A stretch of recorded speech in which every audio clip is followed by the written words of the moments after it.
Hey guys, it's Will. Welcome back to the channel. If you are new to the channel, welcome and thank you for finding us. I hope you're doing well. You're here are the list today.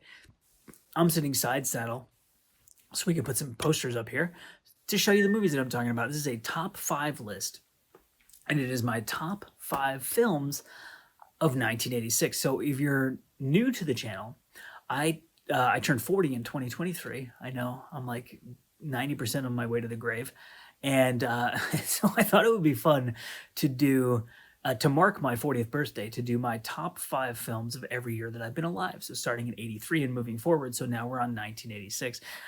I thought 86 was going to be really hard based on my experience doing 83, 84, and 85. And it really was actually pretty easy. Like I looked at the list and I was like, yeah, I like Googled what, all the films that came out in 86, and there were some I already had in my head, which I knew I wanted to put on the list. And I had like a brief kind of gander. I wrote some titles down and I was like, yeah, I know exactly what's going on in the top 5. It was pretty simple. So let's jump right into it. At number 5 on my list of my top 5 films in 1986, I have Friday the 13th, Part 6, Jason Lives. This is my favorite in the Friday the 13th series. I am a huge Friday the 13th fan. It's my favorite slasher series, probably my favorite horror series, and I just love these movies. And like I said, this is my favorite entry in the series. I love the fact that it's a really good slasher film, but it's also this kind of like deconstructionist meta comedy about slasher films. So it's kind of like RoboCop in that sense, or like a movie like Scream. It works really, really well as both of those things, and I just love this movie, and I had to put it on my list. Also, a film that I saw when I was very young. One thing that I'm trying to do in these videos is combine my taste at different periods in my life, right? So I don't want to give you my top 5 like right in this moment as I would watch these films. This top 5 is intended to be films I loved as a kid, like growing up, movies I really liked as a teenager and like in my 20s when I was getting more serious about movies and like studying them and stuff like that, and movies I love now that I've gone to film school and like, worked in the industry a little bit and like I'm a writer myself and stuff like that, right? So it's all these kind of different phases in my life blended together. This is a movie I saw as a kid, saw again as a teenager, saw again in my 20s, saw again very recently, and I've loved all the times that I've seen it throughout then. So I was very happy to put that on the list. At number 4 on my top films in 1986, Platoon. Oliver Stone's epic, incredible, astounding Vietnam film. I was a huge Oliver Stone fan in high school. When I started getting like really seriously into movies, I would go to my local video store and go to the section. They had this section at the back where they had films organized by director. So they had Scorsese, Kubrick, Spielberg, like people like that. Oliver Stone was the first person that I really, really gravitated towards in terms of like going through his movies, right? Like I watched Platoon, Wall Street, Any Given Sunday was out at the time, The Doors, like JFK, like all these movies, Natural Born Killers, right? And I loved the subject matter, the style, the way he made movies. Like I just was really gravitated towards Oliver Stone. And I recently read Oliver Stone's autobiography and have been rewatching a bunch of his movies and rediscovering how much I love them. And Platoon is just such an incredible movie. And when you learn the story about the film, when you read his autobiography, like obviously he served in Vietnam, so it's based on his personal experience, but it was one of the earliest scripts he wrote. It was the one that helped him get a lot of other work. And like time and time again, he was told no one's going to make this movie, or they're not going to make it like this, or like it got close to being made at one point and then people started backing out. And it took him like 10 years to get this movie made, but he cared so much about making a movie that showed what he felt was an honest and real depiction of what it was like to be in Vietnam, as opposed to like a propaganda view from the government or this more artistic view from like Apocalypse Now, right? Is this totally whacked out, psychedelic, insane film, which is probably absolutely nothing what it's like to have actually been in the war, right? Oliver Stone was trying to make that movie, and he talks about how he still gets letters from veterans about how much the movie meant to them, and so I think it's a very important film, but it's also just a great movie. So that's Platoon at number 4 on my list of my 5 favorite movies in 1986. I like to cheat on lists. And at number 3, I cheated. It's a John Hughes double feature, Pretty in Pink and Ferris Bueller's Day Off. Ferris Bueller is a movie that I've loved since I was a kid, because who didn't love that movie as a kid? Because you thought Ferris Bueller was like the coolest person ever. And then when you were a teenager, you were like, can I use this as a blueprint for my own day off? Like, it's just a classic movie and an awesome movie. And I watch it now and I have like a lot of nostalgia for it. It's just very funny. And Pretty in Pink is a movie that I honestly like more as an adult than I think I liked it when I was younger. It's just John Hughes had the ability to be so insightful and honest about what it's like to be a teenager and the complexities and the conflicts of it, and like being caught between the freedom of childhood and the responsibility of adulthood and trying to find your place and like learning whether you should or shouldn't trust people. And like he did a great job with character, but specifically characters in that age, which I think is a very difficult age to write. Like it, there's a reason there are only like, you know, there's a short list of incredibly great all-time classic coming of age films. There's a lot of really good ones and really fun ones, but in terms of ones that are really, really honest, that you can go back to as an adult and rewatch and remember what it's like to be that age, I think it's a relatively short list. And I think Breakfast Club and Pretty in Pink are both on there, and arguably 16 Candles as well. And John Hughes just had so much insight into what it was like to be that age and to write those characters honestly, right? And probably part of that is collaboration with, you know, like Molly Ringwald was whatever, like 17 or 18, I think, when this movie came out. So, you know, maybe her saying like my character wouldn't say that. I don't really know what their collaborative relationship was like, but to have like honest, real teenagers in the film obviously helped. But Pretty in Pink is a movie I really, really love. It's a toss-up for me between Pretty in Pink and Breakfast Club for what my favorite John Hughes movie is. But yeah, I mean, the run that he had, right? I mean, it's just ridiculous. Like 16 Candles and Pretty in Pink and The Breakfast Club and Ferris Bueller, Home Alone, Christmas Vacation. I mean, it's just ridiculous how many classic movies. Uncle Buck, right? John Hughes was involved in that peak of his career. So at number 2 on my list of my favorite films in 1986, I have The Sacrifice, the Andrei Tarkovsky film. So Tarkovsky was from Russia, so a lot of his films are Soviet films. This movie was made in Sweden after he left the Soviet Union. It was his last film, and it's one of the most emotionally moving movies I have ever seen. After I watched this movie, I didn't know what to do with myself. I went for a drive, and then I parked my car at some point and just like walked around, and I didn't say anything, honestly, for probably like a couple hours after I watched this movie.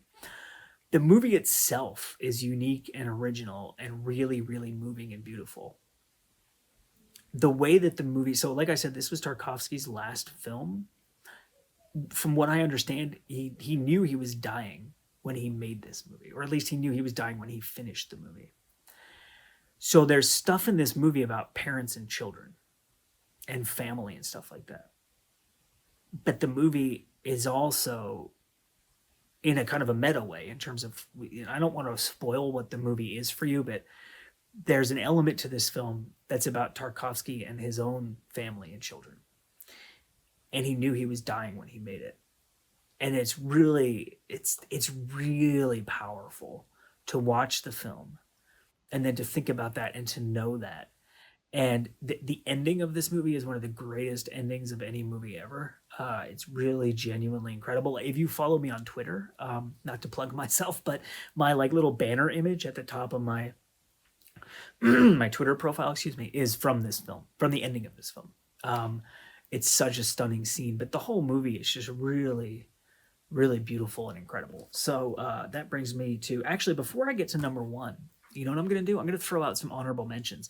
These are movies I didn't put on the list. I don't feel guilty for not putting any of these movies on the list. I feel very good about the movies I did put on the list. But some other really good movies that came out in 86, Royal Warriors with Michelle Yeoh, freaking fantastic Hong Kong crime thriller. Righting Wrongs is another fucking fantastic Hong Kong crime thriller that came out that year. Castle in the Sky, the Miyazaki film, very, very fun movie. Laputa and that whole thing. And yeah, it's a really good movie. Aliens. The reason Aliens is not on this list is I didn't see Aliens until I was in my 30s. I was aware of it, obviously, as a kid. I actually remember I went to a museum in Philadelphia. So originally, as a kid, I lived in New Jersey outside of Philadelphia, and then I moved. But we went to this museum exhibit where they were showing like how technology was used in movies. It was at like a science museum. And they had like breakable glass of the type that they would use in like Die Hard or something like that, like the sugar glass. And they also had one of the loading things, the thing she gets in at the end of Aliens and fights the alien with, right? They had one of those like in the museum. So I was aware of this movie from a very young age, but for some reason it took me forever to see, even though I love James Cameron. Like Terminator 2 is one of my favorite movies ever. But because it wasn't a movie that I loved consistently like throughout my whole life. It was like a recent discovery to me.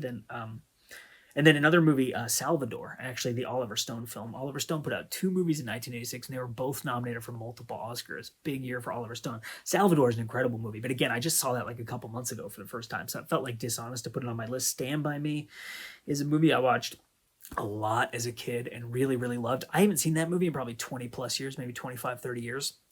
I think it's on Netflix right now. I should probably rewatch it. Short Circuit, amazing movie. Flight of the Navigator, dude, I loved Flight of the Navigator as a kid. Like that movie to me was like, you know how a lot of people like really, really love Never Ending Story? I never got super into Never Ending Story or Labyrinth, which I think was also 86. Like I watched it as a kid, but it never like blew me away. Flight of the Navigator blew me away as a kid. I loved that movie. I watched it a lot as a kid, so I felt like I had to put that on there. And then Peggy Sue Got Married, I put on here, which is a Francis Ford Coppola movie actually with Nicolas Cage in it. And the reason I put that movie on here is I watched that pretty recently, like maybe 2 or 3 years ago.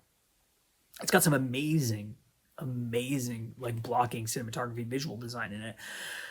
But the real reason I put it on there is that it's kind of has like a Back to the Future type of premise where this woman can go back and like relive her teenage years. But I found that the movie had a really, really profound, like it's a very fun, frivolous kind of 80s romantic comedy time travel type of movie that's like just like really silly and fun.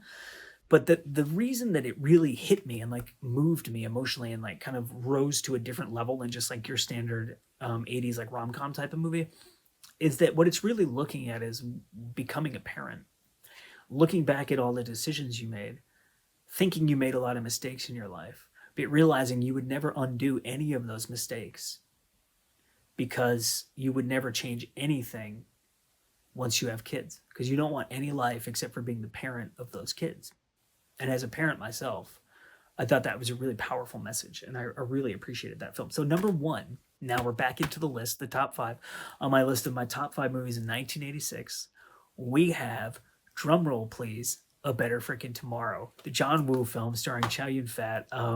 Yeah, it's one of my favorite movies ever. Definitely one of my favorite crime movies, one of my favorite Hong Kong films. The thing that I love so much about John Woo's films, and that I really love about this one in particular, is that he's basically making character dramas in like a European kind of style or like 1970s American kind of style, Godfather types of movies, but with like some of the best shootouts and action you will ever see in your life. The character of Mark Gore, who Chow Yun-fat plays in this movie, is legitimately one of my favorite movie characters ever. Something that this movie does really, really well, that I find really moving and profound, that is one of my favorite things about cinema, is that it examines a huge period of time. So you have time gaps and you have multiple years in the lives of these characters, and you see them rise and fall and rise, and there's tragedy, there's redemption, there's hardship, there's, it really shows a full spectrum of life, but while having a meaningful narrative that moves from point A to point B without getting lost in being this kind of directionless drama. The characters are just incredible in this movie, and the performances are stunning, and it's a really powerful, emotional movie. The scene with Chow Yun-fat and T. Lung in the temple, which you'll know if you've seen the film, which I think actually might be, I may have put that scene, I do a Hong Kong cinema channel, if you're unfamiliar. I think I put that scene on my Hong Kong cinema channel. It might be over there if you go and check out the channel. But there's a scene of the Chow Yun-fat character, the T. Lung character in this temple, like talking about their lives and the decisions they've made. And it's a really fantastic, emotional scene. And just the vibes of the movie, the music is incredible, the locations, like, it really is one of my favorite movies, and I love it to death. So those are my top five movies in 1986. Please do give me yours in the comments down below. I thank you for watching this movie, this video. I'm getting a little pretentious. Thank you for watching my film. We'll see you next time.